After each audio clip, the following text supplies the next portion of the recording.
এখানে স্থান নির্বাচন, তারপর হচ্ছে কি সময় নির্ধারণ আর হচ্ছে কি বাজেট পরিকল্পনা।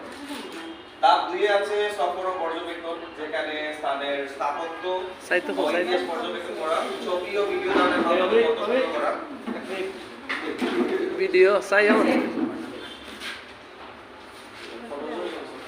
ধাপ 3 এ হচ্ছে তথ্য বিশ্লেষণ ও প্রতিবেদন তৈরি, সংগৃহীত তথ্য পর্যালোচনা করা ও সাজানো, স্থানের ঐতিহাসিক গুরুত্ব, সাংস্কৃতিক প্রভাব করা। ধাপ 4 এ হচ্ছে ধাপ 4 হচ্ছে উপস্থাপনা। দলের সদস্যরা তাদের অভিজ্ঞতা ও তথ্য ব্যাখ্যা করবে। আর সবার শেষে যেটা আছে মূল্যায়ন, এখানে হচ্ছে কি শিক্ষার্থীদের উপস্থাপনা ও গবেষণা মূল্যায়ন করা। সেকেন্ডে হচ্ছে সফরের অভিজ্ঞতা নিয়ে মুক্ত আলোচনা করা। আর ইভেন্টুয়ালি ঐতিহাসিক স্থান সংরক্ষণের গুরুত্ব নিয়ে সচেতনতা বৃদ্ধি করা। Thank you. আচ্ছা, এবার বলেন